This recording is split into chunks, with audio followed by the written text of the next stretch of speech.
Assalamualaikum warahmatullahi wabarakatuh. Halo semuanya, halo everyone. Bertemu lagi bersama saya Talita Salsabila. Nah, di video kali ini kita akan membahas atau lanjut ke bab 13 teman-teman, yaitu mengenai failover load balance. Yang mana di sini kita masih membahas mengenai MTCNA ya teman-teman. Nah, di bab 13 ini kita akan ada sekitar 7 pembahasan teman-teman. Nah, di sini nantinya kita akan coba mengenal mengenai konsep failover dan juga load balance. Kemudian nanti kita akan melakukan setting topologi, lalu nantinya ada konfigurasi failover, nanti ada studi kasus, dan juga nanti ada konfigurasi untuk load balance-nya teman-teman. Kita langsung saja ke pembahasan yang pertama, yaitu mengenai konsep failover dan juga load balance. Nah teman-teman, jadi untuk failover atau load balance itu keduanya merupakan salah satu fitur yang ada di MikroTik Router OS. Nah jadi untuk konsepnya sendiri itu ketika company itu dia memiliki dua jalur ke internet, atau mudahnya memiliki jalur internet dengan menggunakan dua jalur ISP. Nah agar lebih mudah di sini saya memiliki topologinya ya teman-teman. Kalian bisa lihat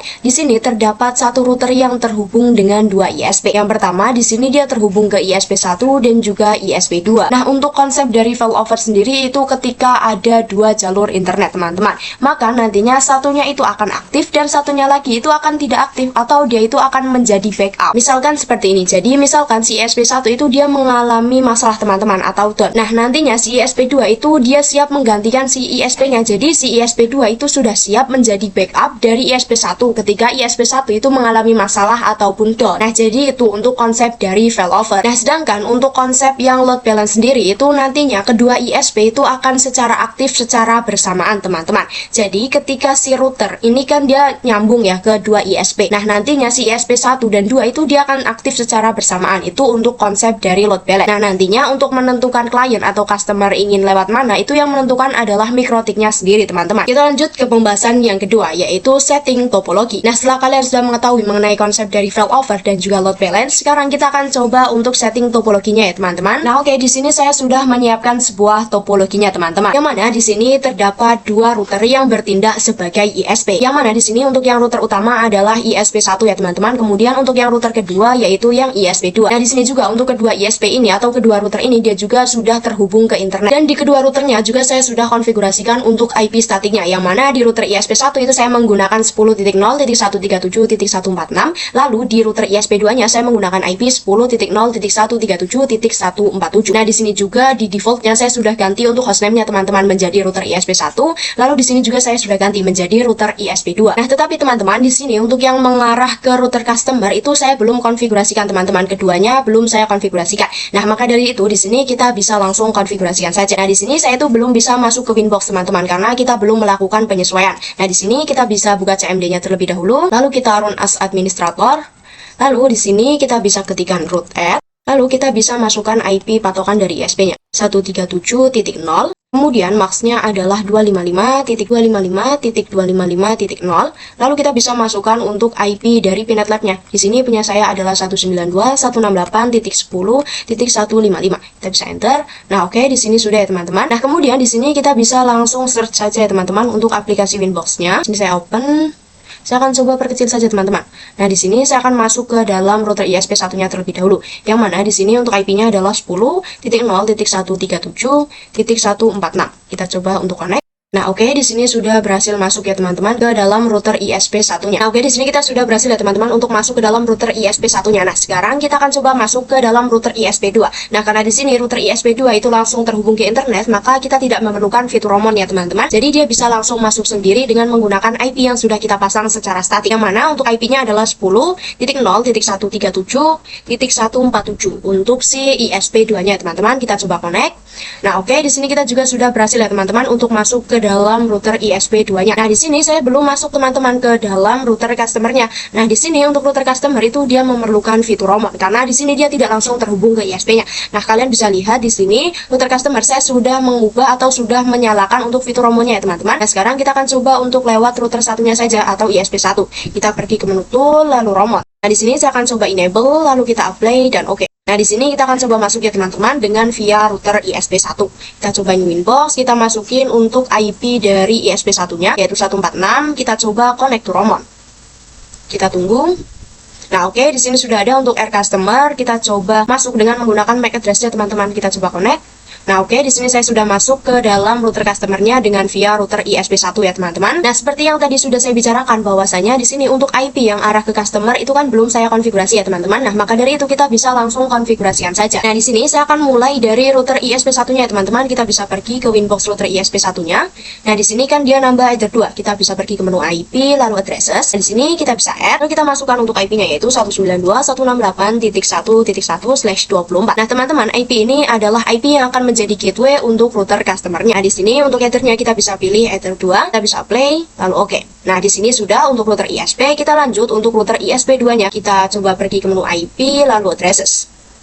Nah, kalian bisa lihat di sini untuk header 2-nya IP-nya adalah 172.16.1.1/24. Nah, ini juga sama teman-teman, ini dia akan menjadi gateway untuk router customernya. Di sini kita bisa ganti untuk interface-nya menjadi header 2, lalu kita bisa apply, lalu oke. Nah, jika di router ISP2 dan juga ISP1-nya sudah, nah sekarang kita akan lanjut di router customernya, teman-teman. Nah, kalian bisa perhatikan di sini dia memiliki dua header, yaitu header 1 yang mengarah ke ISP1 dan header 2 yang mengarah ke ISP2. Maka dari itu di sini kita bisa pergi ke Winbox-nya. Di sini saya akan perkecil saja. Nah, kita akan coba untuk masukkan yang header 1-nya terlebih dahulu ya, teman-teman. IP-nya yang mana itu adalah 192.168.1.2/nya adalah 24. Mohon maaf, 24. Lalu untuk headernya adalah header 1, yaitu yang mengarah ke ISP1. Kita bisa play, lalu oke. Nah, di sini kita lanjut untuk tambahkan yang header 2 yang mengarah ke ISP2-nya. Kita bisa add, IP-nya adalah 172.16.1.2/24. Lalu untuk interface-nya kita ganti yang header 2 atau yang arah ISP2. Lalu kita bisa play. Oke. Nah, oke, di sini sudah teman-teman untuk konfigurasi IP address di ISP1, ISP2 dan juga router customernya. Nah, kemudian di sini kita akan coba setting teman-teman agar router customer itu dia dapat mengakses internet. Nah, untuk caranya yaitu di sini kita bisa menambahkan default route baik yang mengarah ke ISP1 dan juga yang arah ISP2-nya. Nah, di sini kita bisa konfigurasi di Winbox router customernya. Kita bisa pergi ke menu IP lalu routes, teman-teman. Nah, yang ini. Nah, kalian bisa lihat di sini untuk yang 192.168.1.1 itu belum ada ya, teman-teman. Kemudian untuk yang 172.16.1.1 pun belum ada. Nah, maka dari itu di sini kita bisa tambahkan saja agar router customer ini bisa internetan. Nah, di sini kita bisa langsung add saja, teman-teman. Nah, untuk di bagian DSD address itu kita biarkan saja, teman-teman, karena kita itu ingin terhubung ke ISP. Nah, jadi yang kita isikan hanyalah gateway-nya saja. Yaitu di sini kita akan coba untuk yang arah router satunya terlebih dahulu ya, teman-teman, dengan IP 192.168.1.1. Nah, jika sudah kita bisa langsung apply dan oke, teman-teman. Lalu oke. Kemudian di sini kita juga tambahkan untuk yang arah ke ISP2-nya. Di bagian DSD address kita biarkan. Lalu untuk gateway atau lewatnya itu ke 192, mohon maaf, ke 172.16.1.1. Nah, di sini kita bisa langsung kita apply, lalu oke. Nah, kalian bisa perhatikan di sini, teman-teman, untuk yang arah ke ISP1 itu untuk root flag-nya statusnya adalah AS atau aktif statik. Sedangkan di sini untuk yang mengarah ke router ISP2 itu statusnya adalah S atau statik. Jadi dia itu tidak aktif, teman-teman. Jadi artinya untuk jalur atau yang arah ke ISP2 itu di sini tidak aktif, teman-teman. Nah, jadi inilah teman-teman yang dinamakan dengan konsep failover yang sebelumnya sudah saya jelaskan. Yang mana ketika ada dua ISP, maka ISP yang satunya itu dia akan aktif dan untuk yang satunya lagi itu tidak aktif atau dia itu akan menjadi backup dari ISP satunya. Nah, selanjutnya di sini kita bisa setting untuk IP 88 ya, teman-teman, atau IP DNS Google-nya. Nah, di sini kita bisa langsung pergi ke menu IP lalu DNS agar nantinya kita bisa ping 88 atau ping google.com. Nah, di bagian servers kita isikan 8.8.8 atau IP DNS dari Google-nya, teman-teman. Nah, kita bisa langsung play lalu oke. Nah, di sini kita sudah mengkonfigurasikan untuk IP DNS-nya. Nah, di sini ketika router customer itu dia ingin internetan, maka di sini kita harus setting terlebih dahulu, teman-teman, untuk firewall NAT-nya di router ISP1 dan juga router ISP2. Jadi nantinya kita akan pasang satu di router ISP1 dan juga di router ISP2-nya. Karena di sini dia memiliki dua jalur, yaitu yang ISP1 dan juga ISP2.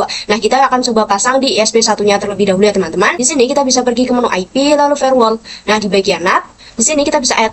Nah, di bagian general yang di sini untuk chain-nya adalah SRC NAT. Kemudian di sini untuk out interface-nya itu kita bisa pilih yang header 1, teman-teman, atau yang mengarah keluar ke internet. Nah, di sini header 1, kemudian di bagian action kita bisa pilih yang Mashkura. Kita bisa play lalu oke. Lalu kita juga lakukan di router ISP2-nya. Kita bisa pergi ke router ISP2, kita bisa pergi ke menu IP lalu firewall. Nah, di bagian NAT kita bisa langsung add saja. Di bagian general untuk chain-nya adalah SRC NAT. Kemudian untuk out interface-nya sama ya, teman-teman, yaitu yang mengarah ke internet, yaitu dia menggunakan header 1. Kemudian di bagian action kita bisa pilih yang Mashkura. Kita bisa play lalu oke. Nah, di sini kita bisa buka di Winbox router customer-nya. Kita coba untuk pengujian ya, teman-teman, di new terminal. Apakah si router customer ini sudah mendapatkan internet atau belum? Sini kita coba ping 88. Kemudian kita enter. Nah, perhatikan di sini sudah bisa ya, teman-teman. Kita juga coba untuk ping google.com apakah dia sudah bisa. Dan kita enter. Perhatikan di sini juga sudah bisa teman-teman. Jadi untuk konfigurasi yang kita lakukan sudah berhasil. Nah, kemudian di sini juga dapat teman-teman perhatikan, saya memiliki dua VPC ya teman-teman, yang mana VPC ini belum kita konfigurasikan. Maka dari itu di sini kita bisa konfigurasikan saja. Nah, di sini saya akan hubungkan terlebih dahulu dengan router customernya. Di bagian VPC 2 juga sama ya teman-teman. Nah, lalu jika sudah, di sini kita akan coba untuk mengkonfigurasikan bridge ya teman-teman, karena di sini dia terdapat dua Ethernet, yaitu Ethernet 3 dan juga Ethernet 4. Maka saya akan gabungkan agar dia itu menjadi satu interface Ethernet saja ataupun satu bridge interface ya teman-teman. Nah, langsung saja kita bisa konfigurasikan di router customernya. Kita bisa pergi ke menu bridge. Lalu di sini kita bisa buat untuk bridge-nya. Nah, misalkan di sini saya akan buat untuk bridge-nya adalah bridge customer. Lalu untuk tipenya adalah bridge. Kita bisa langsung play. Lalu oke. Kemudian di bagian ports kita juga gabungkan ya teman-teman yang ingin kita gabungkan. Nah, di sini kita bisa lihat yang kita gabungkan adalah Ether 3 dan juga Ether 4. Maka dari itu di sini kita bisa pilih yang Ether 3 dan juga Ether 4. Kita dari Ether 3 dulu, untuk tipenya adalah bridge customer. Kita bisa play, lalu oke. Kemudian kita tambahkan lagi untuk yang mengarah Ether 4-nya teman-teman, yang mengarah ke VPC 2-nya. Ether 4, lalu bridge-nya adalah bridge customer, ataupun ini kalian bisa sesuaikan seperti yang tadi kalian buat ya teman-teman di menu bridge yang ini. Nah, kita bisa langsung play dan oke. Nah, oke, di sini untuk Ether 3 dan juga Ether 4 itu dia sudah menjadi satu interface bridge saja. Nah, di sini kan sudah digabung ya teman-teman menjadi satu interface bridge saja. Nah, maka dari itu di sini saya akan memberikan IP untuk IP yang sudah kita gabungkan atau untuk bridge yang tadi sudah kita gabungkan. Nah, di sini saya akan add text. Misalkan untuk IP-nya adalah 10.10.1, slashnya adalah 24. Jadi di sini nantinya kita akan setting agar si VPC 1 dan VPC 2 itu akan mendapatkan IP dengan gateway 10.1 teman-teman. Nah, kita bisa langsung konfigurasikan saja di menu customernya atau di router customernya. Kita bisa pergi ke menu IP lalu addresses. Nah, di sini kita bisa tambahkan untuk IP-nya tadi adalah 10.10.10.1, kemudian slashnya adalah 24. Lalu untuk interface-nya kita bisa pilih bridge yang tadi sudah kita gabungkan teman-teman. Itu di sini punya saya adalah bridge customer. Nah, di sini untuk interface-nya saya pilih yang ini, kemudian kita apply dan oke. Nah, di sini sudah ya teman-teman. Nah, di sini juga kita akan setting agar nantinya si VPC 1 dan juga VPC 2 itu dia mendapatkan IP secara otomatis ya teman-teman. Maka dari itu kita bisa langsung setting saja di router customernya. Nah, agar mendapatkan IP secara otomatis di sini kita harus setting untuk DHCP servernya teman-teman. Kita bisa pergi ke menu DHCP server. Lalu kita bisa pergi ke DHCP setup. Nah, di sini untuk interface-nya kita bisa pilih yang bridge customer atau yang tadi sudah kita gabungkan. Kemudian kita next. Nah, di sini untuk address space-nya, di sini untuk network, lalu di sini adalah untuk rank IP-nya. Nah, di sini untuk DNS servernya adalah 88. Kita bisa next, lalu di sini kita bisa next saja. Nah, oke, di sini sudah berhasil teman-teman. Nah, karena di sini juga saya pengen agar si VPC itu bisa internetan, maka dari itu kita bisa setting terlebih dahulu ya teman-teman untuk firewall NAT-nya. Kita bisa pergi ke menu IP lalu firewall. Nah, di bagian NAT yang sebelah sini teman-teman. Nah, kalian bisa lihat di sini kan ada dua teman-teman, yaitu yang mengarah ke router ISP1 dan juga yang mengarah ke router ISP2. Maka nantinya di sini di bagian firewall NAT itu kita juga akan tambahkan dua teman-teman, yaitu yang mengarah ke ISP1 dan juga yang mengarah ke ISP2-nya. Nah, di sini kita bisa setting saja teman-teman untuk yang arah ke ISP1-nya terlebih dahulu. Untuk chain adalah SRC NAT, kemudian untuk out interface kita pilih yang Ether 1 teman-teman. Kenapa Ether 1? Karena di sini untuk yang mengarah ke ISP1 itu dia menggunakan Ether 1 ya teman-teman. Kalian bisa lihat di router customer untuk mencapai router ISP1 itu dia menyambungannya dengan menggunakan Ether 1. Maka dari itu di sini kita bisa menggunakan yang Ether 1 untuk out interface-nya. Kemudian di bagian action kita bisa pilih yang Mashkurat. Lalu kita apply dan oke. Kemudian kita tambahkan juga untuk yang arah ke ISP2-nya teman-teman. Untuk chain-nya adalah SRC NAT, kemudian di bagian out interface kita ubah menjadi Ether 2. Kenapa Ether 2? Nah, kalian bisa perhatikan di sini, dari router customer ingin ke ISP itu dia menggunakan Ether 2 teman-teman. Jadi ketika dia ingin terhubung ke ISP2-nya atau ke internetnya sama, kita juga harus menggunakan Ether 2. Maka di sini kita bisa ganti menjadi Ether 2 untuk bagian out interface-nya. Lalu di bagian action kita bisa pilih yang Mashkurat. Lalu kita bisa play dan oke. Nah, di sini sudah ya teman-teman. Nah, sekarang adalah waktunya untuk pengujian DHCP server dan juga firewall NAT-nya. Nah, di sini kita akan coba pengujian di VPC 1-nya terlebih dahulu teman-teman. Di sini saya akan coba nyalakan terlebih dahulu untuk VPC 1 dan VPC 2-nya. Saya akan coba masuk ke VPC 1, lalu saya juga akan coba masuk ke dalam VPC 2-nya. Nah, di VPC 1 di sini kita akan coba request untuk IP DHCP-nya terlebih dahulu ya teman-teman dengan komen IP DHCP. Lalu kita enter.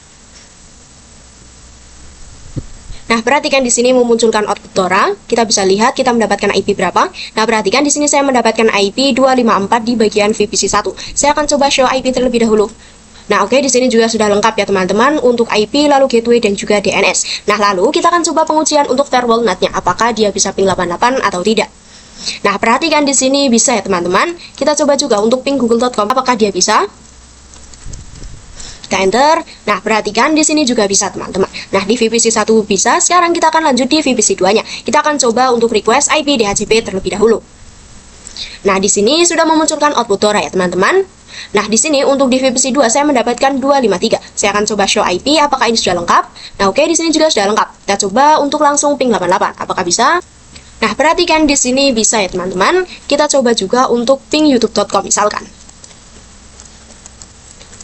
Nah, oke, di sini juga sudah bisa teman-teman. Nah, oke, di sini untuk kedua VPC-nya itu dia sudah berhasil untuk mendapatkan IP secara otomatis. Kemudian dia juga sudah bisa internetan. Artinya di sini kita sudah berhasil ya teman-teman untuk mengkonfigurasikan DHCP server dan juga firewall NAT-nya. Kita lanjut ke pembahasan yang ketiga, yaitu mengenai konfigurasi failover. Nah, jadi teman-teman, untuk cara kerja dari failover sendiri itu dia hanya dengan menggunakan satu jalur ISP saja. Dan untuk ISP yang satunya lagi itu dia akan menjadi backup. Jadi nantinya ketika router ISP satunya misalkan terdapat masalah, maka nantinya si router ISP 2 itu dia akan siap untuk menggantikan si router ISP satunya teman-teman. Nah, di sini untuk cara memainkan failover agar lebih paham dan juga lebih leluasa, kita itu bisa menggunakan yang namanya parameter distance. Untuk parameter distance sendiri itu dia digunakan untuk mendeskripsikan atau memindahkan parameter atau nilai parameter routing yang diprioritaskan teman-teman. Jadi ketika semakin besar untuk nilai distance tersebut, maka semakin tidak diprioritaskan. Nah, kita langsung saja untuk implementasikan teman-teman. Nah, di sini saya akan coba melakukan dua studi kasus teman-teman, yaitu yang merubah parameter distance dan juga check gateway. Di sini saya akan coba untuk merubah yang parameter distance terlebih dahulu ya teman-teman. Kita bisa pergi ke router customernya. Lalu di sini kita bisa pergi ke menu IP lalu routes. Nah, di sini ya teman-teman, saya akan coba perbesar. Nah, bisa kalian lihat di sini untuk yang aktif itu yang mengarah ke ISP 1 ya teman-teman. Nah, maka dari itu di sini saya akan coba ubah untuk parameternya agar lebih besar sehingga nantinya yang aktif adalah router ISP 2-nya. Jadi saya akan coba merubah untuk parameter distance di router ISP 1-nya teman-teman agar lebih besar dari router ISP 2-nya agar nantinya yang digunakan atau jalur yang digunakan adalah si router ISP 2-nya ya teman-teman. Nah, di sini kita akan coba ubah untuk yang arah ISP 1-nya teman-teman. Kita bisa klik di bagian sini. Lalu kalian bisa lihat di sini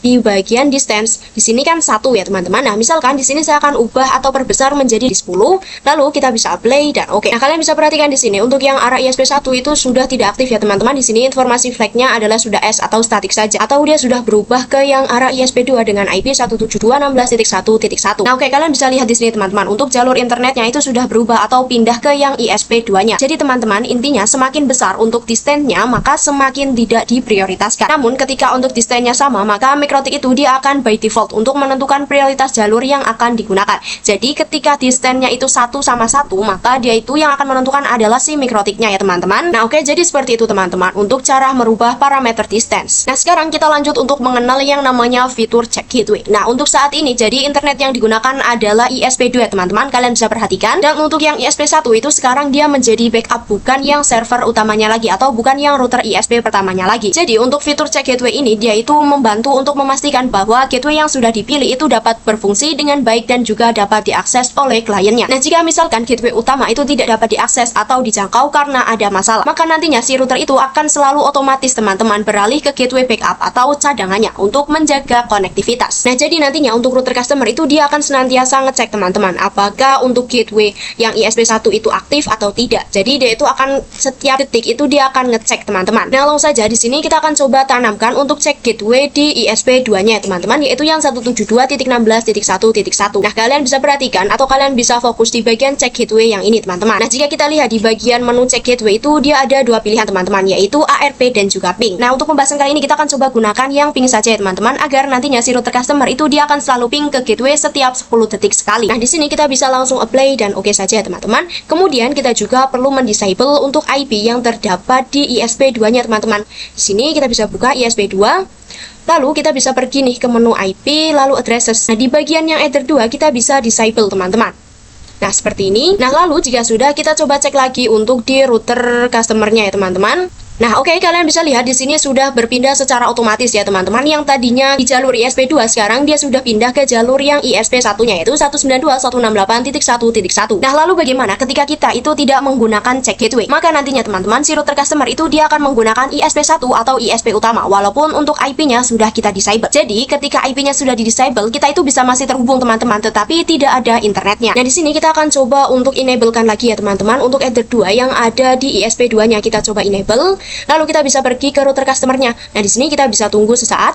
Nah, kalian bisa lihat di sini sudah pindah lagi ya teman-teman ke jalur ISP2-nya. Nah, jadi itu gunanya teman-teman ketika kita menggunakan check gateway. Jadi nantinya setiap 10 detik sekali si routernya itu dia akan ngecek untuk gateway-nya apakah dia up atau down. Lanjut ke pembahasan yang keempat, yaitu konfigurasi load balance ICMP. Nah, di sini saya ada sedikit tipe ya teman-teman. Di sini untuk lens-nya itu adalah balance seharusnya. Di sini saya menuliskannya balance 2 kali ya teman-teman. Jadi seharusnya adalah konfigurasi load balance ICMP. Nah, oke teman-teman. Jadi untuk load balance dengan mode ICMP itu merupakan improvisasi dari metode round robin load balance. Nah, di sini untuk studi kasusnya ada dua, yaitu konfigurasi load balance ICMP dan juga load balance routing mark. Nah, mungkin untuk routing mark itu nanti akan kita bahas di pembahasan selanjutnya teman-teman. Jadi di sini kita akan fokus yang load balance ICMP. Nah, kita bisa langsung saja konfigurasikan ya teman-teman untuk yang load balance ICMP. Nah, di sini untuk konfigurasinya itu kita bisa masuk ke dalam router customernya teman-teman. Nah, di sini kalian bisa pergi ke menu IP lalu routes ya teman-teman di bagian sini.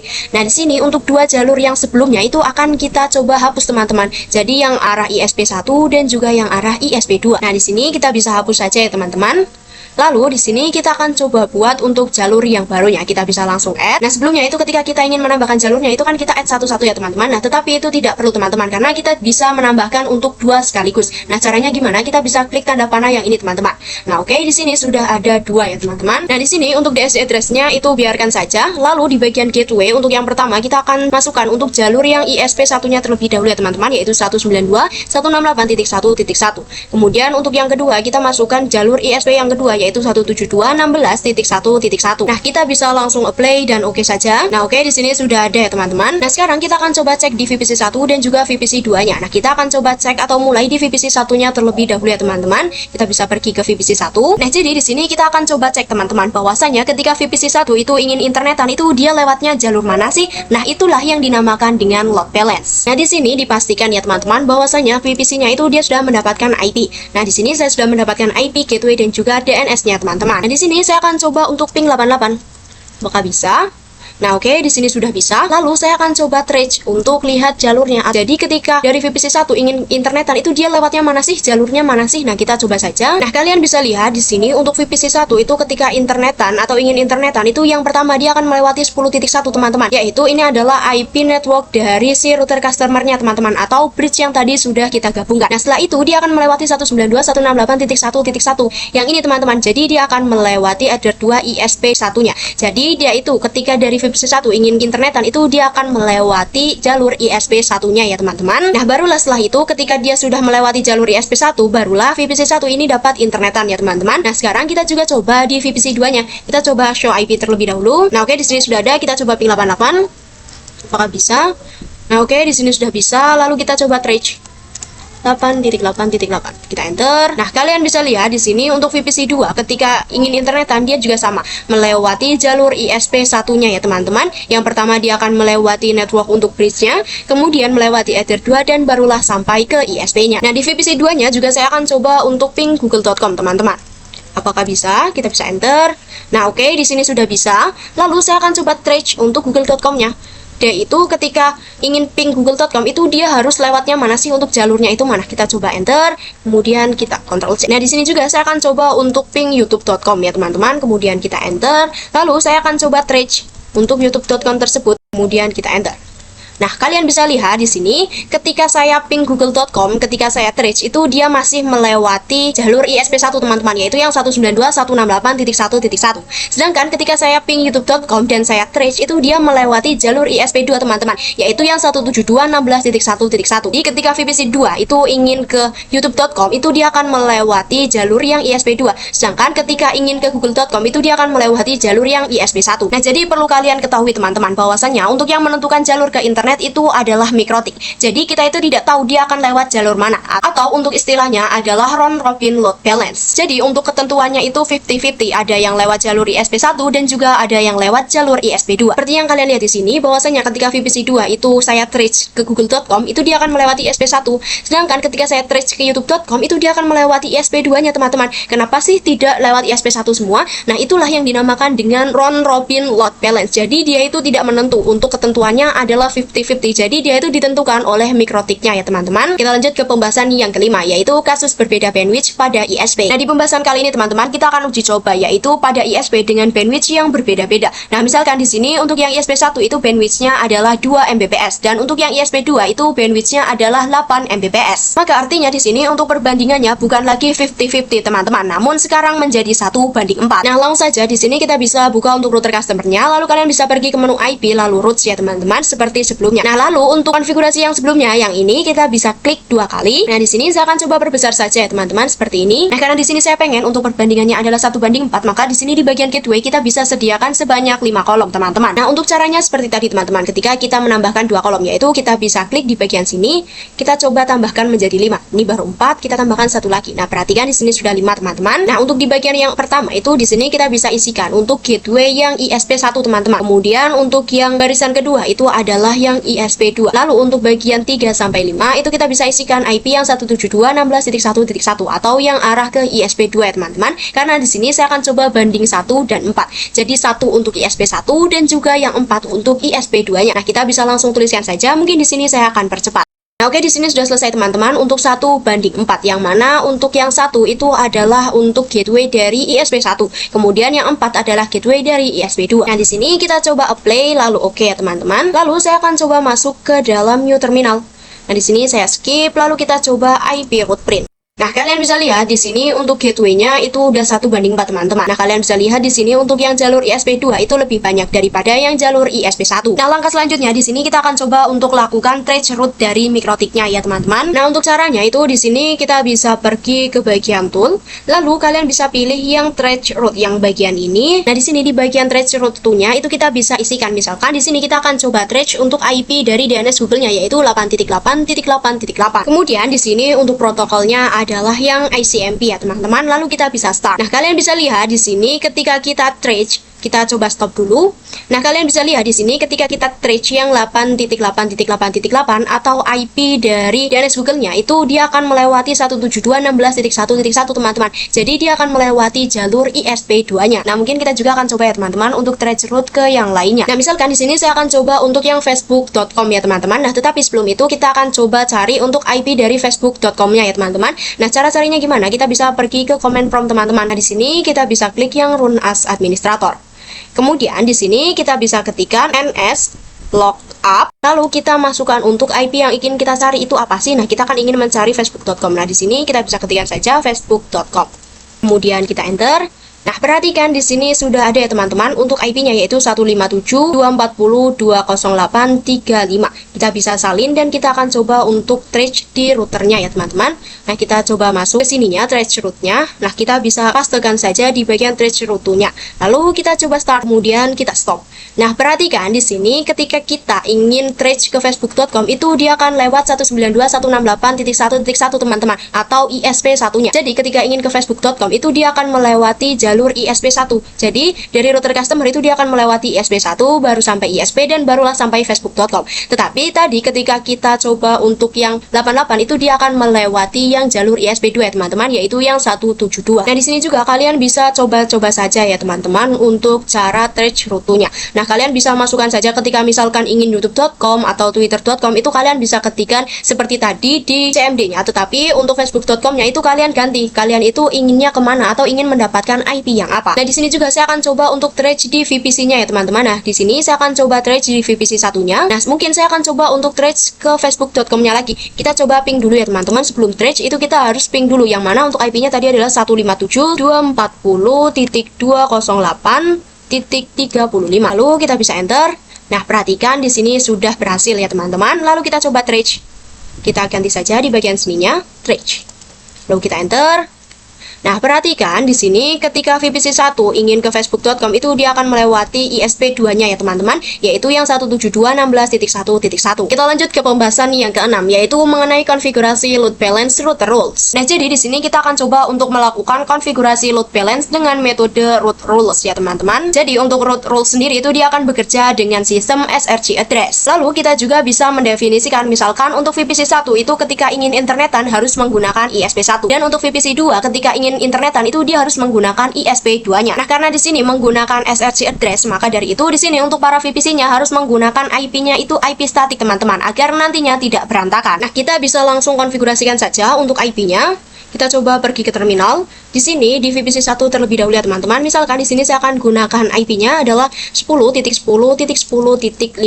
Lalu slash-nya adalah 24 dan untuk gateway-nya adalah 10.10.10.1. Jangan lupa slash-nya adalah 24. Kita enter. Lalu kita juga tambahkan untuk IP DNS-nya teman-teman, yaitu IP DNS 88.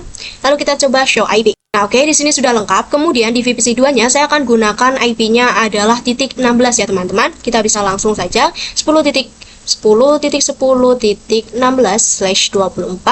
Lalu untuk gateway-nya adalah 10.10.10.1/24. Lalu kita bisa enter dan kita tambahkan juga untuk IP DNS-nya, yaitu 88. Ini adalah IP DNS Google ya teman-teman. Lalu kita show IP.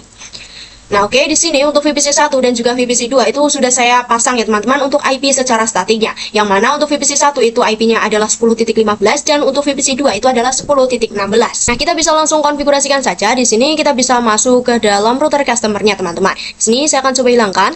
Lalu kita bisa pergi ke menu IP, lalu routes teman-teman. Nah, di bagian sini lalu kita bisa klik yang routes. Sini saya akan coba pindahkan. Nah, di sini untuk konfigurasi di routes-nya yang sebelumnya itu kita bisa disable saja ya teman-teman. Lalu kita bisa pergi ke menu rules yang ini, lalu kita bisa add saja. Nah, di sini untuk bagian SRC address itu kita bisa isikan IP dari VPC 1-nya teman-teman. Yang mana tadi untuk IP-nya adalah 10.10.10.15/24. Di sini tidak usah dikasih slash ya teman-teman. Lalu untuk nama di tabelnya itu saya akan ganti menjadi VPC 1. Kemudian kita bisa apply dan copy. Kita juga tambahkan untuk yang VPC 2-nya teman-teman dengan IP 10.16.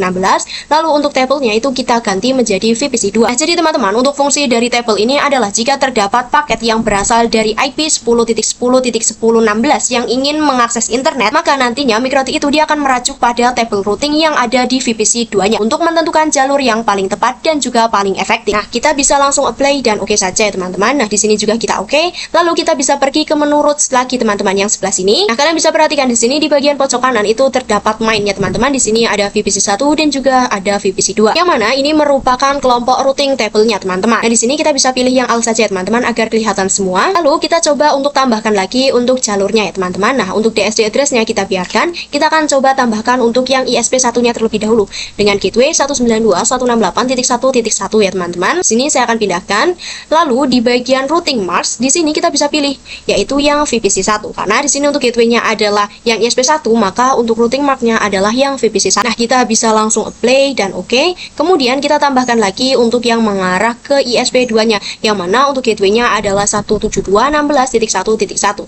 Lalu untuk routing mark-nya kita bisa ganti menjadi VPC 2. Kita bisa apply, lalu oke. Nah, oke, di sini sudah ya teman-teman. Kalian bisa lihat di sini sudah ada dua jalur ISP atau dua jalur internet, yang mana untuk keduanya itu sudah aktif. Nah, mungkin di sini di bagian ini saya akan coba hapus saja teman-teman yang sebelumnya. Nah, kalian bisa lihat di sini sudah ada dua jalur internet yang mana keduanya itu sudah sama-sama aktif. Nah, selanjutnya di sini kita akan coba melakukan trace route dari para VPC-nya ya teman-teman. Nah, kita akan coba di VPC 1-nya terlebih dahulu. Nah, di sini sebelum ping 88 itu pastikan bahwa VPC 1 dan VPC 2 itu dia sudah memiliki IP yang secara statik ya teman-teman. Nah, di sini kan punya saya sudah mendapatkan IP-nya ya teman-teman. Nah, di sini kita coba untuk ping saja apakah bisa. Nah, oke, di sini sudah bisa ya teman-teman. Kemudian di sini kita coba trace untuk IP 88 ya teman-teman atau untuk DNS Google-nya. Kemudian kita enter, lalu kita Ctrl C. Nah, perhatikan di sini ketika dari VPC 1 ingin ke 88 atau ingin ke DNS Google-nya itu dia melewati 192.168.1.1 teman-teman atau IP atau jalur yang ISP 1-nya. Yang mana ini tuh sudah sesuai ya teman-teman seperti yang sudah kita tentukan di Winbox router customer-nya. Bahwasanya ketika VPC 1 itu ingin internetan dia akan melewati jalur ISP 1-nya. Nah, kita coba juga di VPC 2-nya. Sini saya akan coba show IP. Nah, di sini saya belum mendapatkan IP secara statik ya teman-teman. Padahal tadi saya sudah mengkonfigurasikannya secara statik. Nah, di sini saya akan coba konfigurasikan lagi. Lalu saya akan coba show IP. Nah, oke, di sini sudah mendapatkan IP-nya. Lalu kita coba untuk ping 88 apakah bisa? Lalu kita enter. Nah, perhatikan di sini bisa. Lalu kita coba untuk trace 8.8.8. Nah, seharusnya di sini untuk VPC 2 itu ketika ingin internetan dia akan melewati jalur ISP2-nya ya teman-teman, seperti yang tadi sudah kita konfigurasikan. Nah, di sini kita coba buktikan saja. Nah, bisa kalian lihat di sini sudah sesuai ya teman-teman, seperti yang sudah kita konfigurasikan sebelumnya, yaitu ketika VPC 2 ingin internetan dia akan melewati ISP2-nya, yaitu dengan gateway 172.16.1.1. Kita lanjut ke pembahasan yang terakhir, yaitu mengenai konfigurasi load balance firewall mangle. Nah, jadi teman-teman, untuk firewall mangle ini dia itu lebih bagus daripada yang root ruleless teman-teman, karena di sini untuk firewall mangle ini dia itu dapat mendefinisikan paket berdasarkan protokolnya. Nah, langsung saja di sini kita bisa buka di Winbox router customernya. Nah, di sini teman-teman masih sama di bagian IP root list ya teman-teman. Kita bisa pergi ke rules. Nah, di sini untuk keduanya yang tadi sudah kita konfigurasikan kita bisa disable saja. Lalu di bagian routes kita juga bisa hapus teman-teman untuk jalur yang sebelumnya sudah kita buat. Nah, jika sudah di sini kita bisa langsung konfigurasikan saja teman-teman untuk firewall mangling. Nah, untuk caranya di sini kita bisa pergi ke menu IP, lalu firewall teman-teman. Nah, kalian bisa lihat di bagian NAT atau di sebelah NAT itu ada mangle ya teman-teman, atau mangle yang ini. Nah, di sini kita akan coba untuk konfigurasikan ya teman-teman seperti sebelumnya. Untuk VPC 1 itu dia akan lewat jalur ISP1, dan juga untuk VPC 2 itu dia akan lewat jalur ISP2-nya. Nah, kita bisa langsung add saja teman-teman. Di bagian chain itu kita bisa pilih yang pre-routing. Kemudian di bagian SRC address itu kita bisa masukkan IP dari VPC 1-nya terlebih dahulu ya teman-teman, yang mana IP-nya adalah 10.10.10.15. Lalu di bagian action kita bisa pilih yang mark routing. Nah, yang ini. Kemudian di bagian new routing mark. Nah, di sini itu sama teman-teman terkait dengan routing table yang ada di row routing sebelumnya. Nah, misalkan di sini saya isikan saja misalnya adalah mangle strip ISP1. Lalu kita bisa apply dan oke. Kemudian kita juga tambahkan untuk yang arah ISP2-nya teman-teman. Nah, di sini untuk chain-nya masih sama yaitu pre-routing. Lalu untuk SRC address kita gunakan untuk yang IP dari VPC 2-nya yaitu 10.10.10.16. Lalu di bagian action kita masih sama menggunakan yang mark routing. Lalu di bagian new routing mark di sini saya akan gunakan mangle strip ISP2 ya teman-teman. Lalu kita bisa apply dan oke. Nah, jika sudah selesai di sini kita coba tambahkan untuk di bagian rutenya ya teman-teman, atau root listnya. Kita bisa pergi ke menu IP lalu routes. Nah, di sini kita bisa langsung add saja. Di bagian DSD address kita biarkan saja. Lalu di bagian gateway kita akan coba untuk yang arah ke ISP1-nya terlebih dahulu ya teman-teman, yaitu 192.168.1.1. Kalian bisa lihat di sini. Untuk yang arah ISP1 itu adalah 192.16.1.1. Jadi di sini kita bisa tuliskan saja untuk yang arah ISP1-nya terlebih dahulu. Kemudian di bagian routing mark di sini kita bisa pilih yang mangle ISP1 teman-teman, karena di sini untuk VPC 1 ketika ingin internetan itu dia akan melewati ISP1-nya ya teman-teman. Kita bisa langsung apply dan oke. Kemudian kita tambahkan lagi untuk yang ke arah VPC 2-nya. Mohon maaf, bukan VPC ya teman-teman, tetapi ISP2-nya, yaitu dengan IP 172.16.1.1. Lalu di bagian routing marknya kita bisa pilih yang mangle ISP2. Kita bisa langsung apply dan oke. Nah, oke, di sini sudah ada ya teman-teman dua jalur ISP yang mana keduanya sudah memiliki status aktif. Nah, oke, di sini sudah. Sekarang kita coba untuk trace route-nya ya teman-teman. Kita coba ke VPC 1-nya. Nah, di sini saya akan coba ping 88 seperti sebelumnya. Pastikan juga di sini. Nah, oke, di sini punya saya belum ada IP-nya teman-teman. Saya akan coba buat IP-nya secara statik dulu. Nah, di sini saya juga buat terlebih dahulu ya teman-teman. Nah, oke, lalu saya akan coba untuk ping 88. Nah, di sini sudah bisa. Lalu saya akan coba trace, yaitu 8.8.8. Nah, perhatikan di sini dia sama akan melewati 192.168.1.1 ya teman-teman, atau IP yang berada di ISP1-nya. Jadi ketika VPC 1 ingin ke internet itu dia akan melewati jalur ISP1 dengan IP 192.168.1.1. Kemudian kita coba juga di VPC 2-nya ya teman-teman. Di sini saya akan coba pasang untuk IP-nya terlebih dahulu teman-teman. Nah, untuk pasang IP ini kalian bisa sesuaikan saja ya teman-teman. Lalu kita bisa ping 88. Lalu kita enter. Nah, di sini sudah bisa. Lalu kita coba untuk trace 8.8.8. Kita enter.